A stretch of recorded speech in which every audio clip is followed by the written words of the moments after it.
We're standing in front of the Central Intake Office for Homeless Families here in New York City. New York City's Homeless Services Agency operates a single intake office for all homeless families who are seeking shelter in New York. Here in New York, the numbers of homeless families have reached all-time record levels.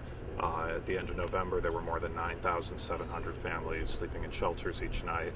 And throughout the autumn, as the recession has gotten much worse, we've actually seen record numbers of newly homeless families entering the city shelter system, and that's been driving the numbers up to all-time record levels.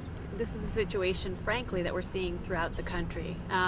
Homelessness has been dramatic and tragic for years in this country, unacceptably high. But as the recession has deepened, we've seen numbers increasing from California to New York City, from Florida all the way up to Maine.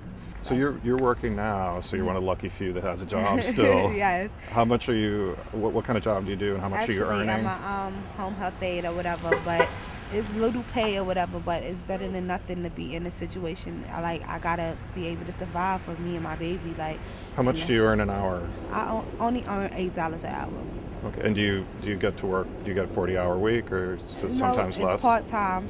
Part-time is sometimes less, sometimes good. I try to put in overtime, but as much as I'm having a baby, so much I could put that many hours in and do as much stuff as I could be able to do. But it's just I gotta get by how I gotta get by. I'm struggling as well as everybody else. Have you been able to find an apartment that you can rent with the income you've got? No, I haven't been able to, because the income I'm making is not close to the amount of apartments that's going on for $800-900 a month. I need more housing assistance, low income assistance. I need help. I make $200 to $300 a week, and that's nothing. And to be able to get an apartment and take care of baby, I can't do it. Basically, there's a recession going on.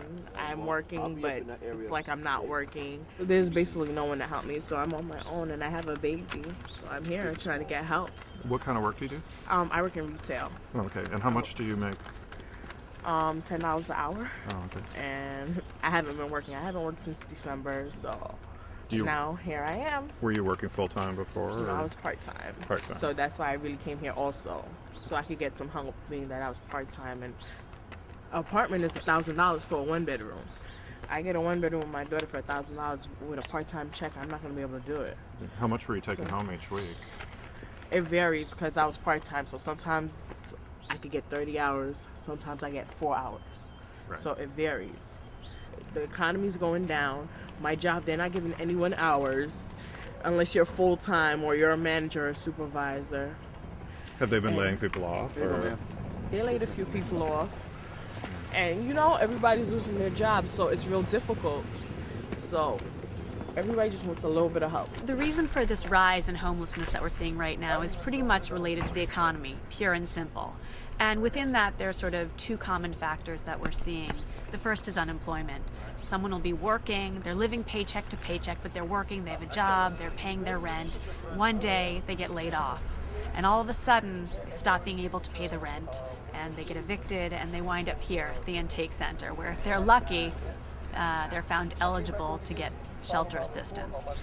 Another situation that's pretty common that we're hearing about these days is someone will be renting an apartment, they're paying their bills, they're paying their rent, and all of a sudden, the home they were renting in is foreclosed upon. But the reality is that even before the economic recession, homelessness was already at tragically high levels in the United States, and that's really a legacy of more than 25 years of failed federal policies that go back to the Reagan administration. About 3.5 million Americans experience homelessness each year, and that includes more than 1.5 million children. And that's, again, the legacy of the dramatic cutbacks in federal housing programs and federal housing assistance that we saw going back to the Reagan years, and which persisted in the past 25 years and sort of reached their apogee in the Bush administration's legacy of failed federal housing policies. If you look back 25 years, if you look back 30 years, really, to the late 70s, you didn't see people sleeping on the streets. You certainly did not see thousands of people